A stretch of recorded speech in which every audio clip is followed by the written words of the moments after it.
I used to believe that the walls of my home remembered me, that they held the echo of my laughter, the weight of every framed photo, the warmth of every holiday I tried so desperately to preserve. I used to believe that if I gave everything, my time, my love, my money, that my place in this house would be unquestionable. I don't believe that anymore. It was a Tuesday when my daughter-in-law, Sabrina, looked me in the eye across our kitchen table, the same table I bought after my first promotion 30 years ago, and said it. We just think it's time for you to start considering other options. Maybe an assisted living apartment, or something more fitting. You've been staying with us for a while now, and with the renovation, the space just isn't working anymore. Staying with us. That's what she called it. As if I were a long-term visitor, a couch surfer, a lingering presence in a home that, until recently, had my name on the deed. My son, Marcus, didn't meet my eyes. He just cleared his throat and sipped his coffee. The same mug I bought him when he graduated from high school. It had a tiny chip on the handle. He'd insisted on keeping it back then. Said it reminded him of me. Sturdy, imperfect, but reliable. Ironic, isn't it? I looked around the kitchen. The walls were painted the same color I chose when I remodeled it after my husband Robert died. I picked yellow because it made the mornings feel less lonely. I remembered hand stenciling blue wildflowers around the pantry doors, just to give it some life. Those were gone now, scraped off and replaced with floating shelves and spice racks Sabrina found on Pinterest. Sabrina kept talking, her voice gentle but rehearsed. We love having you here, of course. It's just that the baby needs a proper nursery, and with your room taking up that space. My room. The room that used to be the master bedroom. The one I moved into after Marcus and Sabrina temporarily stayed with me 8 years ago while searching for their forever home. That search ended with me signing over the deed. For tax reasons, Marcus said. I didn't argue. I thought I was doing what any good mother would do. But now I was in the way. I placed my spoon down gently, even though my hands trembled. So, where exactly would I go, Sabrina? She smiled, not unkindly, but with that polished veneer of someone speaking to a child. There are some really nice communities nearby, with activities. You'd have your own space, your own friends. Privacy. I stared at her for a moment, not because I was angry, not yet, but because I was trying to remember when exactly I became other. When did I stop being part of the family and start becoming an inconvenience to manage? Marcus still hadn't spoken. I turned to him and asked, Is this what you want too?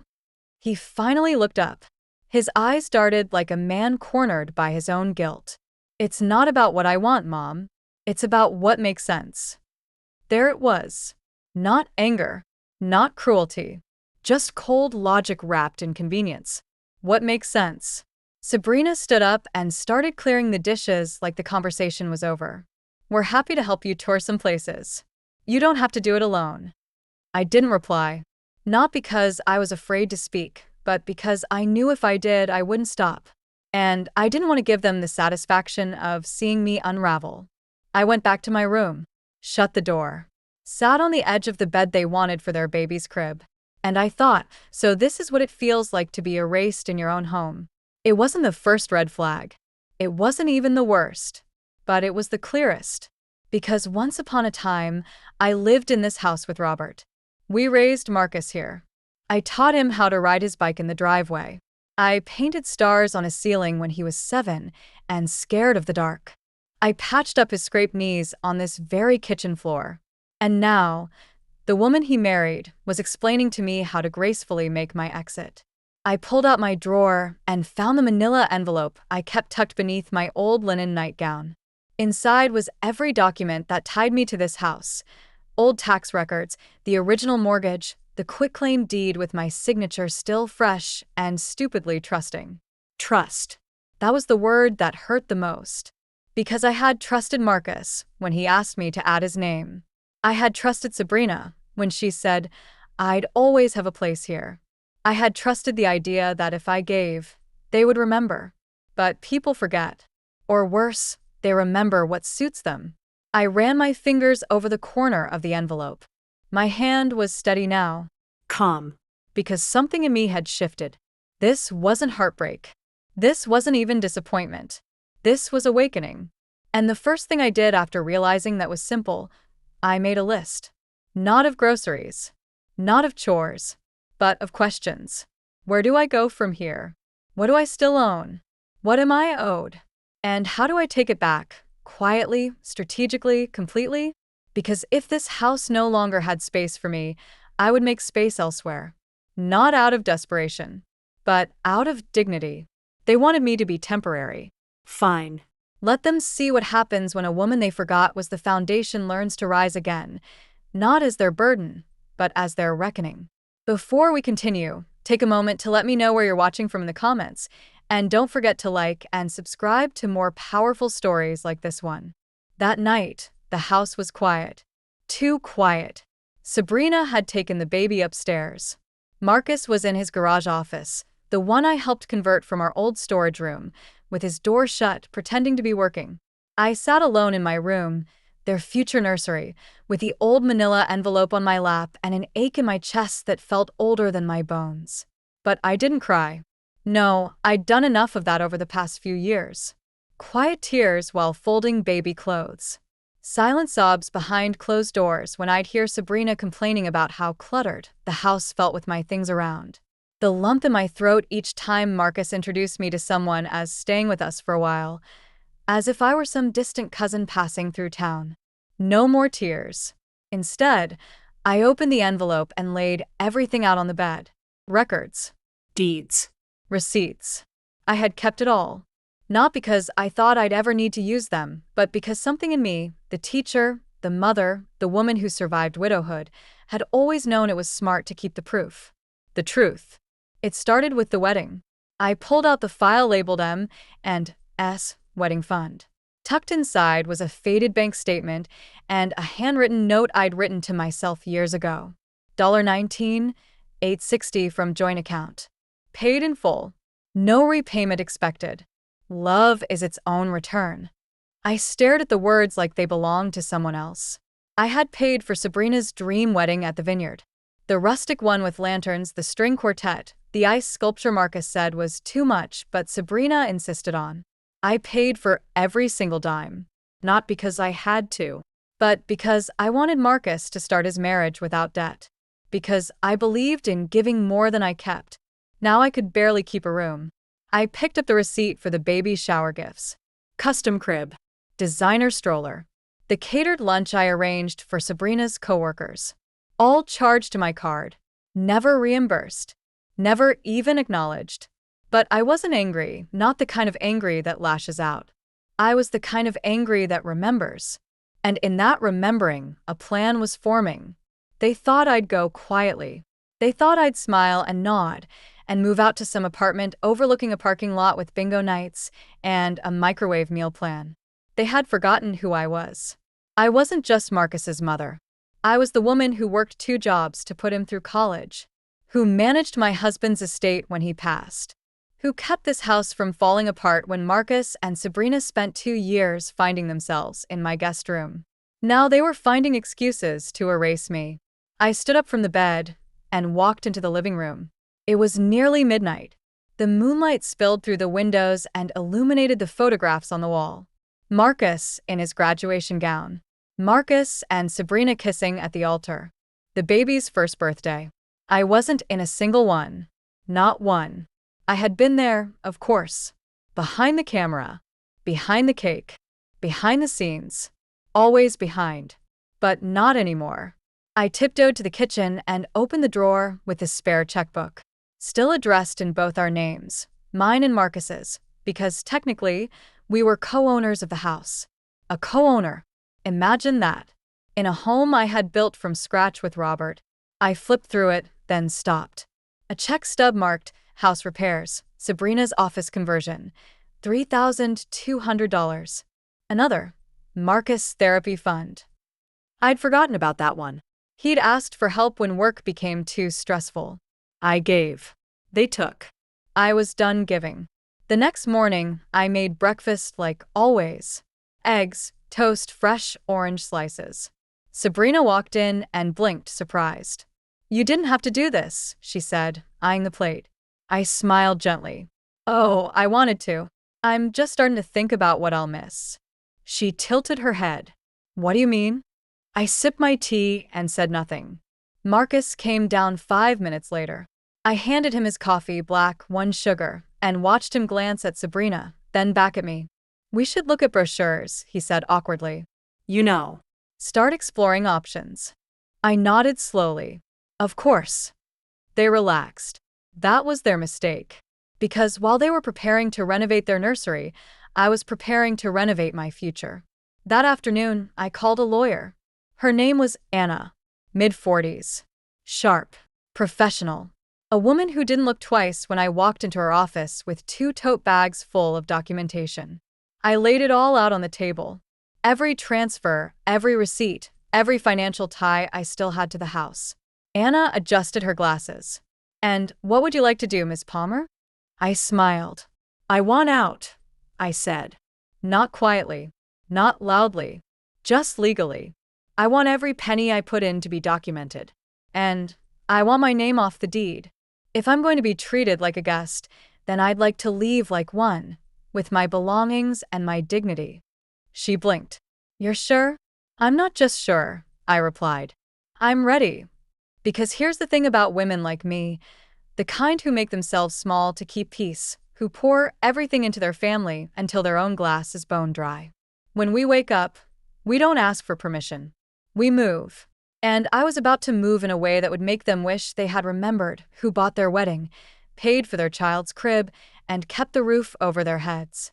They thought I was temporary, but they were about to learn what it meant to lose someone who made the whole house a home.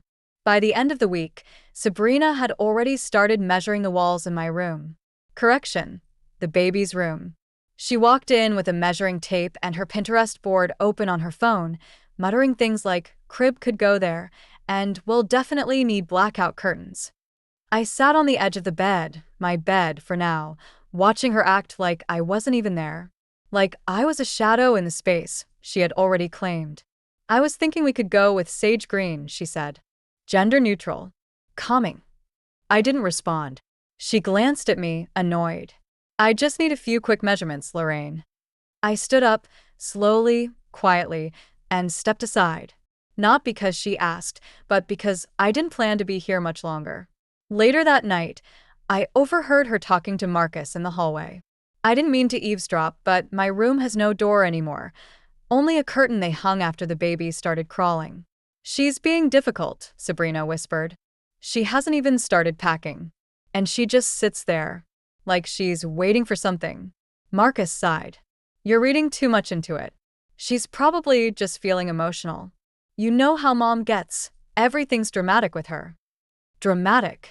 That word landed harder than they realized.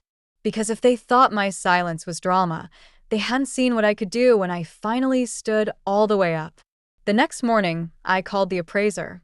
I used the number Anna had given me, someone discreet, professional, used to handling complex property disputes. I told him I wanted a full evaluation of the house. Not just the current value, but a historical estimate of the improvements I'd funded over the years. He came on a Wednesday afternoon while Marcus was at work and Sabrina was out running errands. He walked through the house with a clipboard and kind eyes. You said your name's still on the deed? For now, I said. And you've been the primary contributor for how long? I smiled. Let's just say the backyard patio, kitchen remodel, and both bathrooms have my fingerprints all over them. He nodded, taking notes. I'll have something ready by Friday. Perfect. When Marcus got home that evening, he noticed the business card on the counter. What's this? He asked, picking it up. Oh, I said casually, not even looking up from my crossword puzzle. Just an appraiser. Wanted to get a sense of what the place is worth before I move on. He blinked, stiffening. Why would you need that? I smiled. Just tying up loose ends. He didn't ask more, but I could see it starting to settle into his bones. The slow realization that maybe, just maybe, his mother wasn't as soft and passive as he'd believed. The truth is, I had been silent for so long, they mistook it for submission. They thought that by not arguing I was agreeing, that by helping I was happy, that by staying I had no other choice. They forgot I built this house with Robert's hands and my own. They forgot I paid off the last mortgage payment after he passed. They forgot I once stood alone with a newborn and a teaching job and made it work. They forgot, but I was remembering for all of us now. The appraiser sent his report by the end of the week. I printed it out, highlighted the key figures, and took it with me to Anna's office. She glanced over the pages and nodded approvingly. "This gives us leverage," she said. "You've poured a significant amount into this house. If they want to keep it, and it sounds like they do, they'll need to buy you out." I tilted my head. "And if they can't?" Anna's voice was calm, precise. "Then we file for partition. The house goes up for sale, and you get your share in cash." I sat with that for a moment, not because I was uncertain, but because I wanted to savor it. Cash. Freedom. No more rooms with curtains.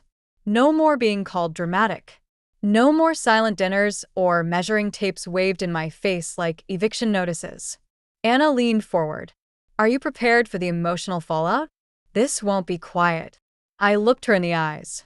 It's already been loud inside me for years. When I got home that night, the front door was locked. My key still worked for now, but I noticed something new. The baby gate had been installed in the hallway. Just a small thing. Plastic. Cheap. But the message was clear. This house is for them. You're no longer part of the design.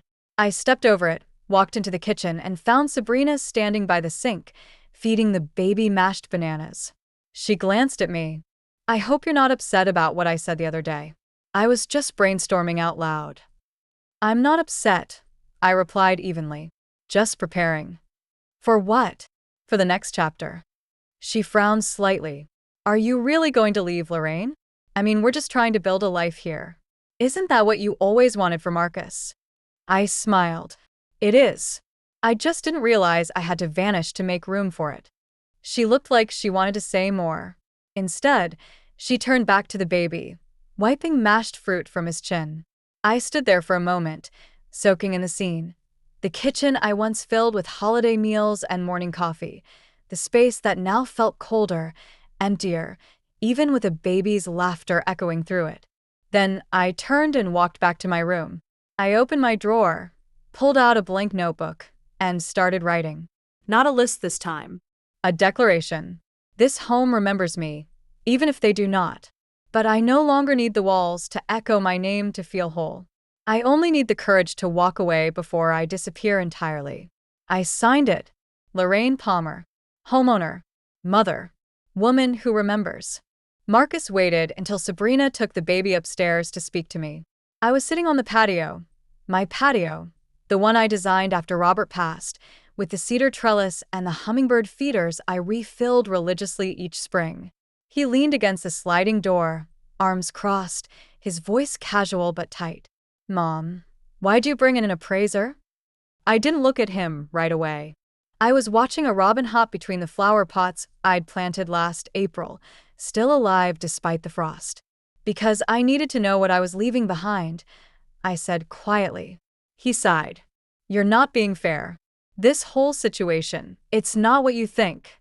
Sabrina just got carried away talking about the nursery." I finally turned to him. "Carried away? She called me a guest in my own home, Marcus." He waved it off, like a child swatting at smoke. "She didn't mean it that way. You're taking everything so personally lately." "Personally?" I asked, setting down my tea. "Marcus, I am a person. I gave you this house. I pay for groceries. I help raise your child. And somehow, you still think I should be grateful for a couch and a curtain." He stayed quiet. I saw a flicker of discomfort flash across his face, but he didn't apologize. "Not really." Instead, he said, "I just don't get why you're blowing this up. You know we'd never kick you out. You don't have to say the words when every action speaks louder." He didn't respond. I stood, walked past him, left him standing in the doorway of a house that still bore my fingerprints in every corner, and yet, somehow, no longer held room for me. That evening, I logged into my online banking account, something I hadn't done closely in a while. Not because I wasn't paying attention, but because old habits die hard. I'd always trusted Marcus with a joint account, The one I opened for household expenses back when they moved in just for a few months. But now I wanted to see for myself. And what I saw made my chest tighten. Over the past 6 months, there had been dozens of charges I didn't recognize. Not small things, big ones. A $1,200 furniture charge at a boutique store. A $750 baby monitor system. Several online orders from upscale baby clothing shops. Spa services. Meal kits. Even a $300 wine club subscription. All of it came from the joint account. All of it came from me. I scrolled back further. A $5,000 withdrawal 6 months ago. Marcus had said it was for emergency car repairs. I remembered now. I had nodded, trusting him, not asking for proof. But this wasn't emergency spending. This was lifestyle spending. All of it. And I had funded it like an invisible investor. I called the bank the next morning. I'd like to remove Marcus Palmer as an authorized user on the account, I said. The woman on the other end paused. We can absolutely help with that, ma'am. Just a moment while I verify some information. I answered every question. Birth date. Social. Original account setup. Within minutes, I had control back. It was subtle, but irreversible. I stared at the screen for a long while after. It wasn't the money, not really. It was the realization that they had treated me like a resource, not a relative. That behind every thank you was a hidden assumption that I would always be there to cover the next thing. Like I was a credit card with a smile. When Marcus came home that evening, I was waiting. He walked into the kitchen, loosened his tie, and kissed the baby on the head before turning to me. I noticed something weird when I checked the account earlier, he said lightly. Some access issue. Did the bank change security settings or something? I looked him square in the eye. No. I did. He blinked. Wait, what? I removed you, I said evenly. From the account. You're no longer an authorized user. His brows furrowed. Why would you do that? Because I'm not paying for Sabrina's wine club. Or a $300 swaddle blanket. Or the nursery furniture you said you were handling. I'm not funding a life that doesn't include me anymore. His mouth opened, but no sound came out at first. Then, you're overreacting. There it was again. That word. Overreacting. Dramatic. Sensitive. Always the words men use when a woman begins protecting her boundaries. I didn't flinch. No. I'm reacting appropriately for the first time in years. Mom, come on, this is just money. Why are you making it a whole thing? Because you've been taking from me without asking. And you stopped saying thank you a long time ago. He looked stunned. I never meant to hurt you. But you did, I said, softer now. And you never noticed. That's the part that breaks my heart. He didn't speak. The air between us filled with the whir of the dishwasher and the quiet thud of the baby's feet on the hardwood above. I turned back to my tea. You should check with your lawyer before you make any more assumptions, I added. Because starting next week, I'm having my name removed from the deed. I'm filing for a full financial separation. Wait, what does that even mean? It means, I said calmly, if you want to keep this house, you'll have to buy me out. He stared at me like he didn't recognize me. But that was the point. I wasn't the ghost in the hallway anymore. I wasn't the bank account with legs. I wasn't the woman you could erase with a paint swatch and a polite smile. I was Lorraine Palmer. And I had finally stopped asking to be seen. The first ripple hit at Sunday dinner. It was Sabrina's idea to keep things normal. She cooked a small roast, overseasoned as always, and set the table like nothing had changed. Like she hadn't casually drawn blueprints over my life or spent my money without blinking. Marcus barely looked at me. His fork scraped across the plate in rhythmic, nervous circles. The baby babbled in his high chair, blissfully unaware of the war brewing in the silences between us. I sat at the table, sipping my water slowly, wearing a navy blouse I hadn't worn in years. It was the one Robert used to call my victory shirt. The one I wore when I got tenure. The one I wore when we paid off the mortgage. I put it on that morning without really thinking, only to realize later it fit better now than it ever had. Halfway through dinner, Sabrina made her move. So, she said, cutting her roast delicately, We've been thinking about inviting a few of my friends from my parenting group over next weekend. Just a little get-together. I knew exactly what she was doing. A performance. A gathering to restore optics. To let everyone see how close we all were. To paint over the growing cracks with soft lighting and charcuterie boards. That sounds lovely, I replied. Will you be telling them the guest room is under renovation? Sabrina's smile faltered. Marcus glanced up, warning in his eyes. I didn't care. Because I wasn't performing anymore. She cleared her throat. We'll just say we're updating the nursery. It's time. I tilted my head. Is that what we're calling it now? Marcus interjected. Mom? I turned to him. No, let her speak. Sabrina set her fork down. Lorraine, I don't know what's going on with you lately. It's like everything has to be a battle. I leaned back in my chair, calm as ever. You mistook my silence for permission. I'm simply correcting the record. She opened her mouth again, but I raised a hand. I won't be here for your little gathering. And I'd prefer if my name wasn't used to smooth over your narrative. Tell your friends whatever you want, but don't include me. The room went still. Even the baby stopped babbling for a beat. Then, quietly, I stood up, picked up my plate, and walked it to the sink. That evening, I sat in the backyard, watching the string lights I'd installed years ago flicker above the patio I'd designed from scratch. Sabrina stayed upstairs. Marcus eventually came out and sat beside me. He was quiet for a long time before saying, People are going to talk. They always do. About you. About us. You know how our family is. They love drama. I gave a soft laugh. No, Marcus. They love pretending nothing's wrong. That's not the same thing. He rubbed his palms together, then looked at me sideways. So, what now? You're just leaving? I'm not just leaving, I said. I'm liberating myself. He stared at the grass. You really think we treated you that badly? I think, I said carefully. You forgot I was a person. And when people forget that, they start treating love like a service. He said nothing. I stood up. I'm not asking for understanding anymore. I'm not waiting for someone to apologize for what they refuse to acknowledge. He looked up. What are you waiting for? I smiled. Nothing. That's the difference.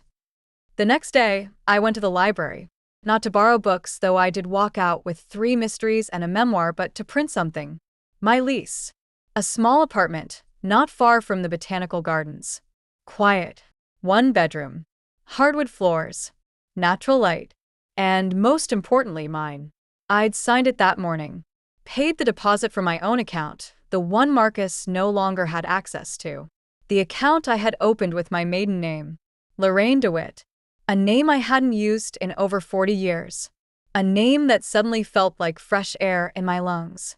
The librarian, a sweet woman named Cheryl, complimented my handwriting. Very graceful, she said. Like a teacher's. I smiled. I was. You still have the presence, she added. It's rare. Like someone who knows who they are. It stopped me cold. Because for the first time in a long time, I did know. That afternoon, I returned to the house, printed lease in my bag, and walked into my soon-to-be former room. Sabrina was in the hallway, folding baby clothes on the floor. I passed her, calm, confident, and began packing. She watched me from the corner of her eye, but said nothing.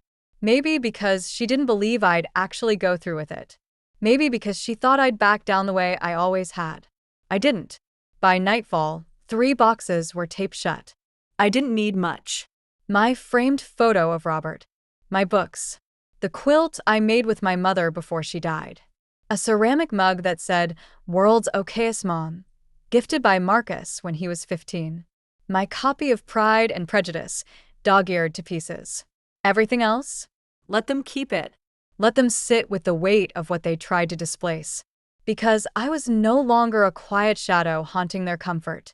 I was the storm leaving the house with her name still echoing in the walls. And no amount of scented paint or Pinterest decor would ever erase that. I moved out on a Wednesday morning. There was no fight. No tears. No begging or slamming doors. Just the slow shuffle of boxes into the back seat of a rented sedan, and the soft click of the trunk closing behind me. Sabrina was on a video call in the upstairs office, the one that used to be Robert's reading nook. The baby was napping. Marcus had left early for work, avoiding eye contact and confrontation in equal measure. He never even asked if I needed help. Good. I didn't. As I made my final round through the house, I paused in the entryway. The shoe rack still had my gardening clogs sitting by the door. The ones with the little sunflower pin I'd added after Ellie told me they were too boring. I left them there. I left a lot, actually. Not just objects. Memories. Warmth. Stability. I left behind every quiet sacrifice I had tucked between dinner routines and 3 a.m. feedings. Every stitched hem. Every deflected insult disguised as practicality. Every dollar I gave. Every kindness they consumed without thanks. I left it all behind like an offering they never deserved. As I turned the doorknob to leave, Sabrina called out from the stairs. "Are you sure this is what you want?" I turned back slowly. She stood holding a baby bottle, her hair wrapped in a towel, lips parted in performance concern. But I knew that tone now. It wasn't worry. It was panic wrapped in politeness. "I didn't ask myself what I wanted for a very long time," I said. "Now I'm sure." She frowned, shifting the bottle to her hip. "Marcus says this is all a misunderstanding. Marcus has always called it that when something makes him uncomfortable." She tried again. "We didn't mean to push you out." I smiled gently. "You didn't push. You just stopped making space." With that, I walked out. But the world noticed. Mrs. Langdon from 3 houses down waved from her porch. She'd known me since Marcus was in elementary school. She looked confused as I loaded the last box. "Going somewhere?" she called out. "Just moving forward," I replied. By noon, the neighborhood knew. I wasn't embarrassed. I didn't lower my head or rush. I let them see me walk away, shoulders square, keys in hand, nothing in my voice that sounded like regret. The drive to my new place was only 15 minutes, but it felt like I was crossing decades. When I opened the door to the apartment, the first thing I noticed was the light. Warm, unfiltered, washing across the floors like it had been waiting for me. It was modest. 1 bedroom, a small kitchen, an old oak table I bought from a thrift shop the week prior. I had already stocked the cabinets with the tea I liked, not the brand Sabrina insisted was better for digestion. My books lined a narrow shelf by the window, and my new comforter, bright teal with stitched roses, was already on the bed. There were no baby gates, no chore lists, no expectation, just space. Mine. That first night, I lit a candle. Lavender. I cooked a simple dinner. Roasted vegetables and lentils, seasoned the way I liked. I ate by myself at the little oak table and didn't feel lonely. I felt free. After dinner, I opened my laptop and checked the email from Anna. The financial separation paperwork had been filed. The appraisal report had been submitted to Marcus and Sabrina's inboxes. Attached was a formal request. Pay Lorraine Palmer $143,782 to retain full ownership of the house, or agree to a sale and split the profits. It was clean, legal, undeniable. A storm cloaked in calm punctuation. I stared at the email for a while, rereading it not with triumph, but peace. This wasn't revenge. It was realignment. I didn't want their house. I wanted justice. Not loud, not public, just enough to remind them that the things they took for granted once stood on a foundation with a name. My name. Later that night, I went for a walk through the park near my apartment. It was quiet. A few teenagers tossing a frisbee, a couple walking their dog. I paused at the pond, watching ducks drift lazily through the still water. My phone buzzed. A text from Marcus. "We got your lawyer's email. I can't believe you'd go this far. This isn't how family handles things." I didn't reply, because this silence was exactly how family handles things. It was how they had handled me for years. When I folded laundry, and they thanked each other. When I made meals, and they credited the delivery guy.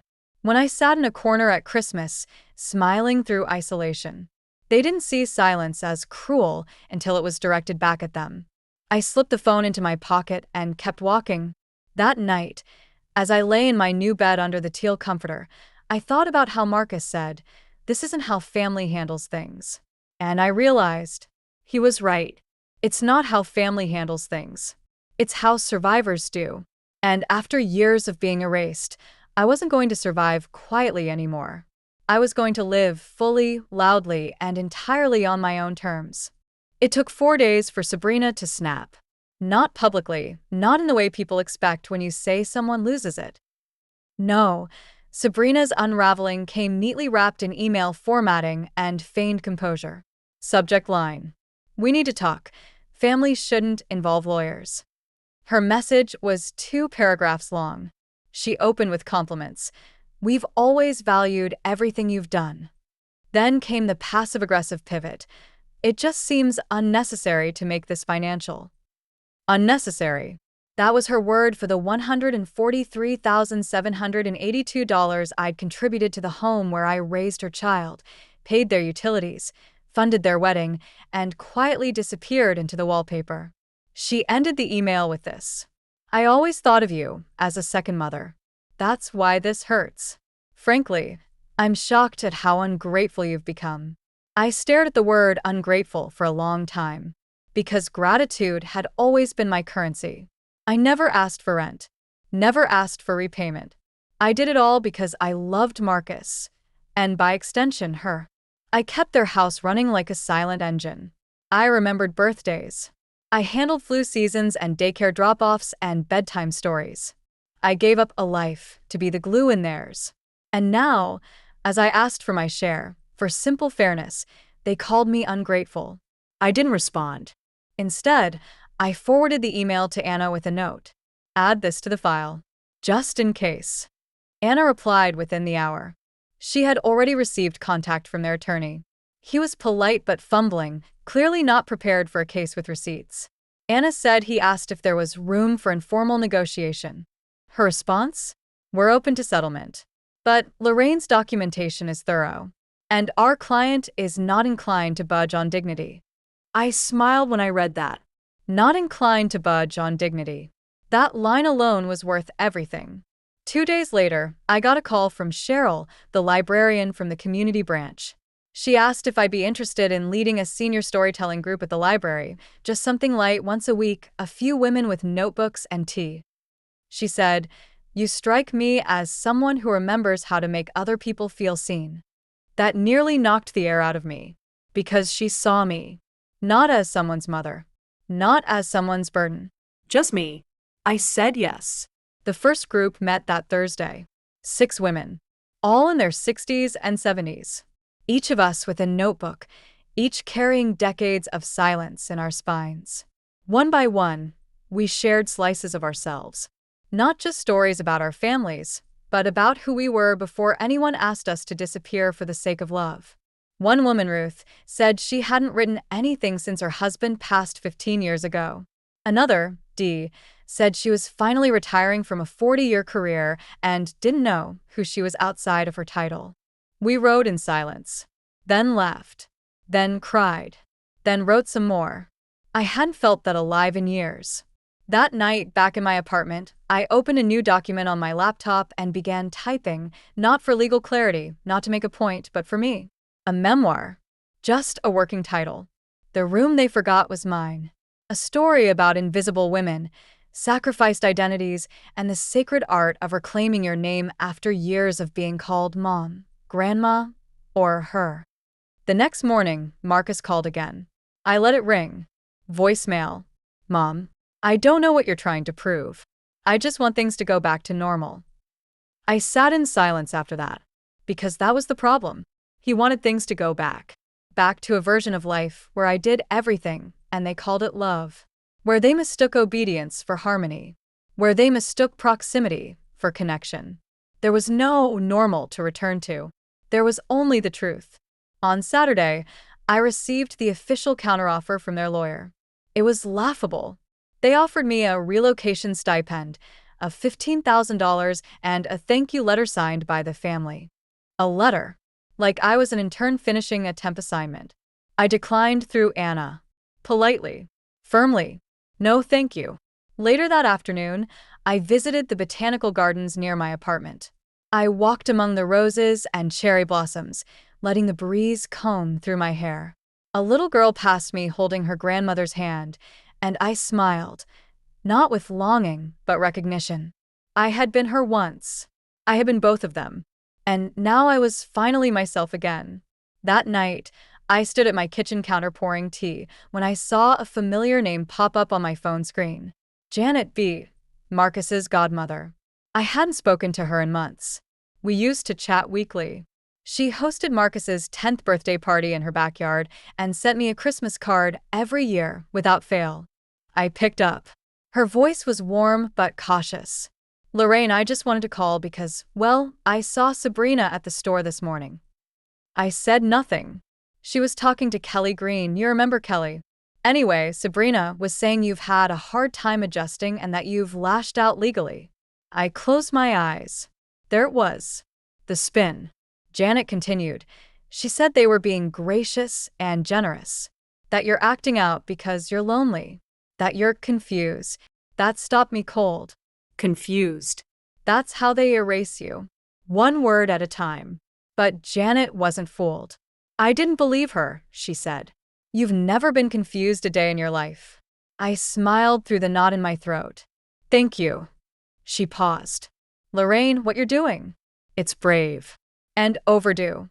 After we hung up, I sat in the quiet for a while, holding my tea close, letting the heat rise to my face like steam from the years I'd spent swallowing resentment and calling it grace. I opened my laptop, typed one more line into the memoir. They thought I was confused, but I've never seen things clearer. Because this wasn't just about reclaiming money. It was about reclaiming my name, my space, my story. And while they tried to protect their reputation behind closed doors, I was out in the world, finally visible again. I didn't know how far the whispers had spread until the Sunday church bulletin came out. Not that I was expecting an exposé, but tucked between the announcements for bake sales and youth retreats, I found something that stopped me cold. Prayers for understanding and unity in one of our families during a time of transition. No names, of course. But it wasn't subtle. In our congregation, subtle was never the point. It was code. Language for the polite rebuke of the woman who refused to fade gracefully. The woman who should have just kept things in the family. I stared at the words in the paper bulletin as the choir began to sing. Around me, eyes flickered toward me and then away again, as if contact might confirm the rumors. I smiled softly and sang along, letting my voice carry across the pews like nothing had changed. But everything had. After service, as I sipped lukewarm coffee in the church foyer, a woman named Doreen approached.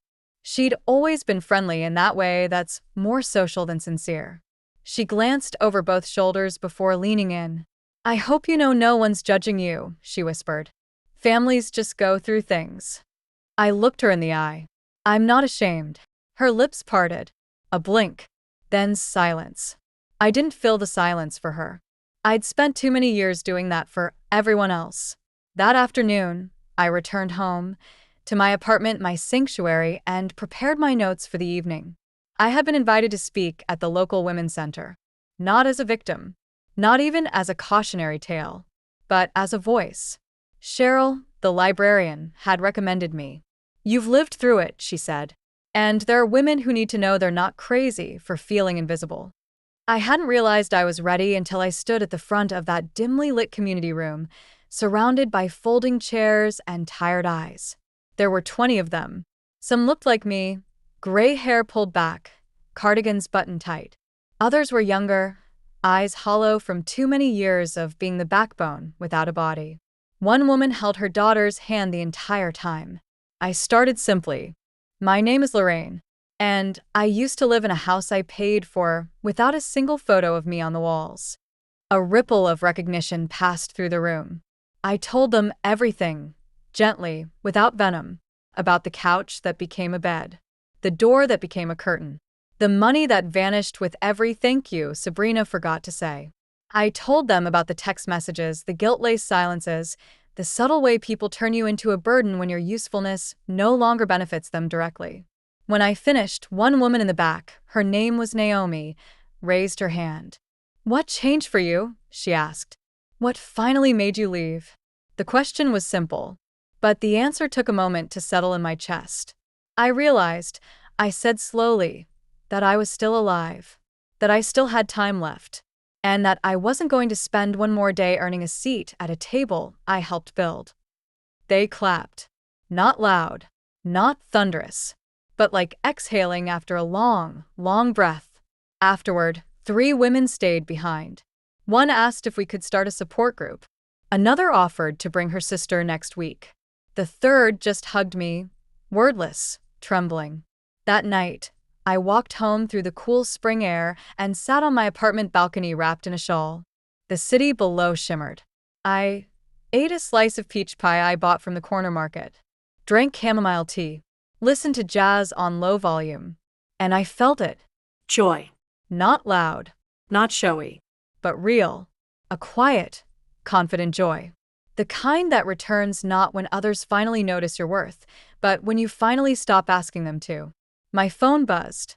A message from Marcus. Mom, please. "Let's just talk. We can work something out. This has gotten too far."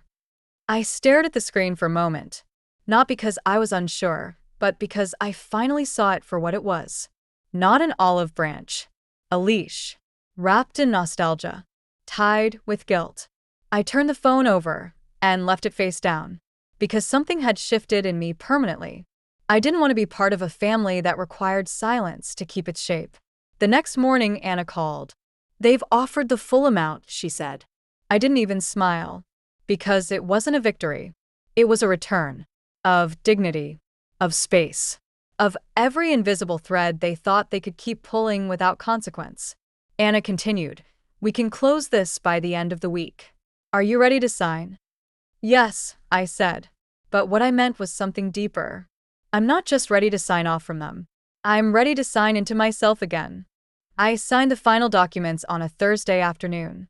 The office smelled like old wood and ink, the air conditioner humming above us as Anna slid the papers across the desk with her usual quiet precision. Outside the window, sunlight flickered through the blinds and danced across the glossy surface of the settlement forms.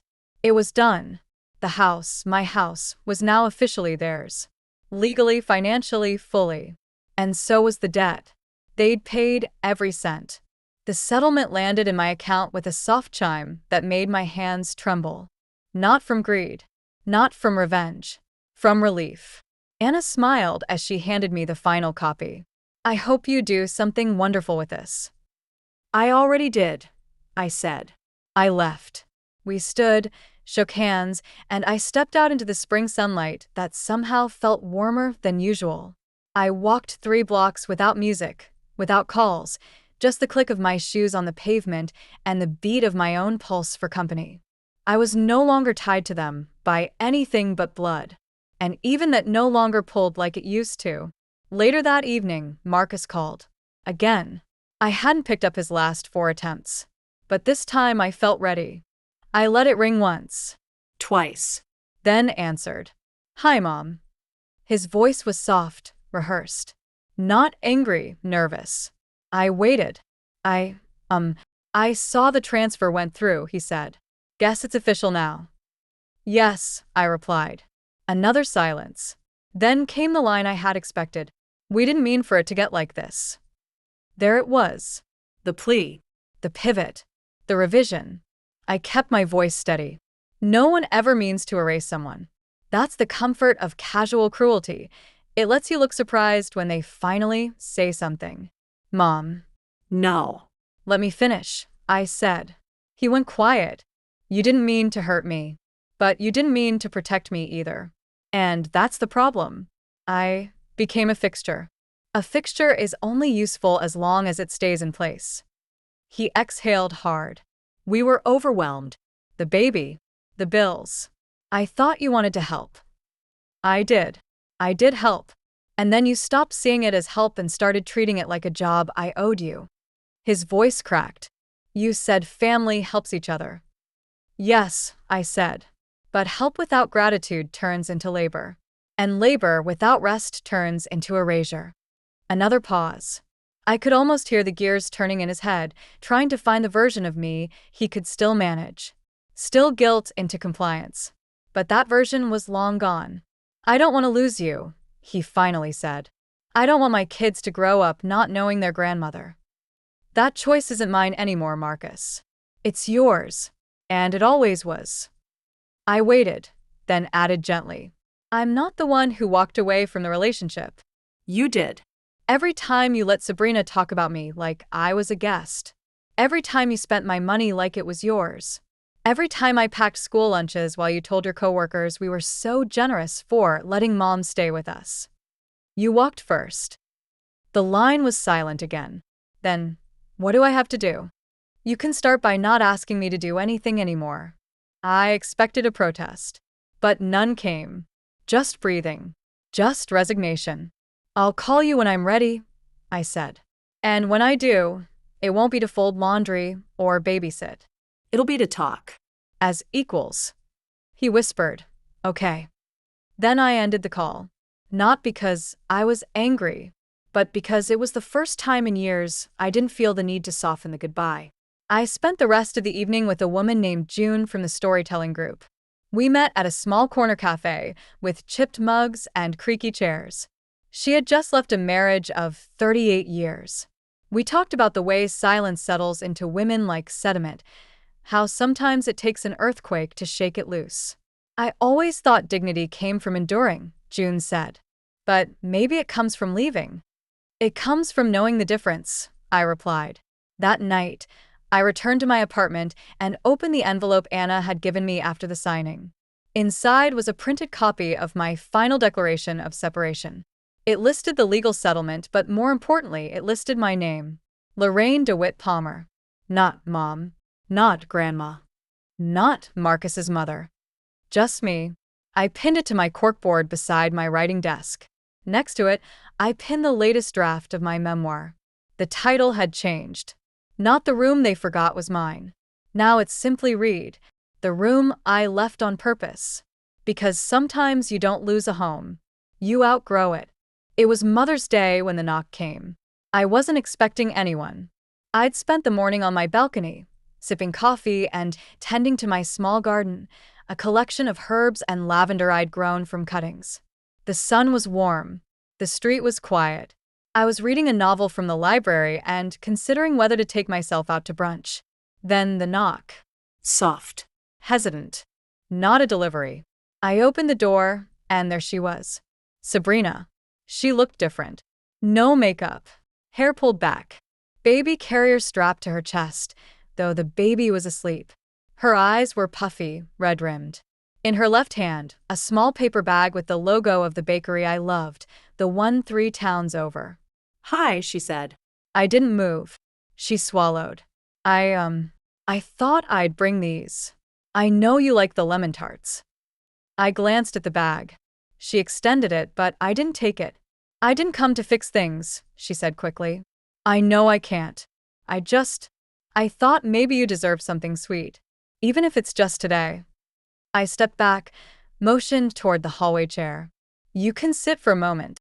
She lowered herself carefully, the baby still asleep on her chest. For a minute, we just sat in silence. No rush. No need to fill the air. Then she said it. I didn't realize how much you were doing until you stopped. I nodded slowly. Most people don't notice the oxygen until it's gone. She gave a sad smile. I know. And I hate that I was part of that. That I let Marcus. You didn't let him, I interrupted. You showed him. And he followed your lead. Tears welled in her eyes.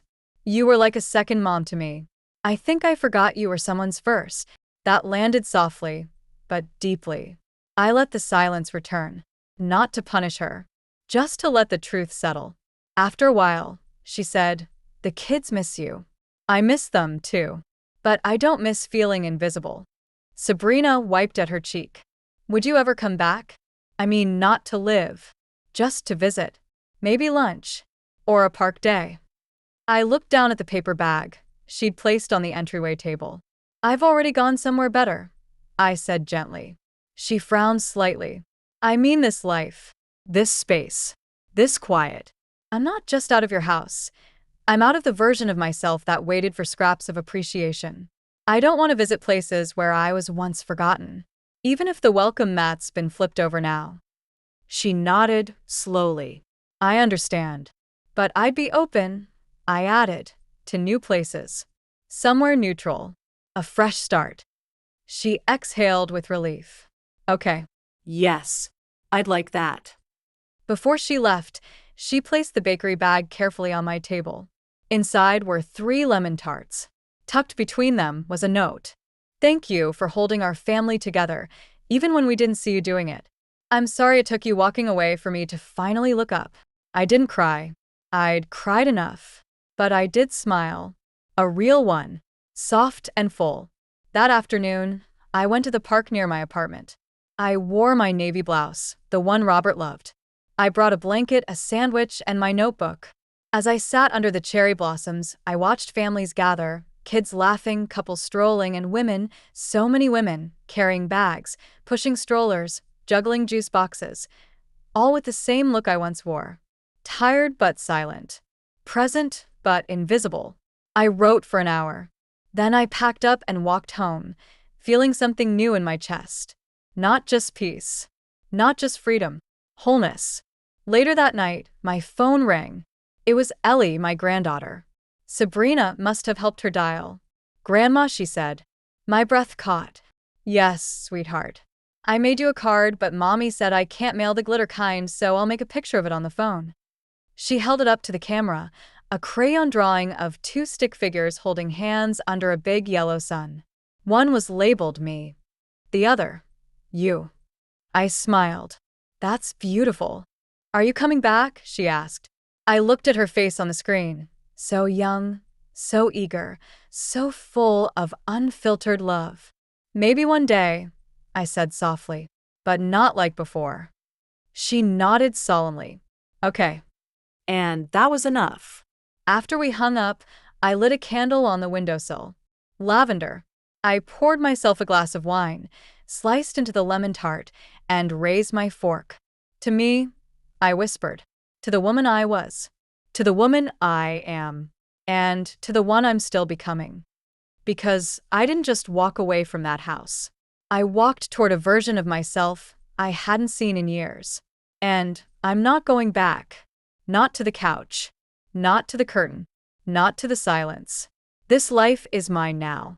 And I fill every room I enter. Sometimes the most powerful thing a woman can do isn't to fight, but to walk away quietly, reclaim her worth, and never look back. If this story moved you, don't forget to like, subscribe, and hit the bell for more powerful stories just like this one.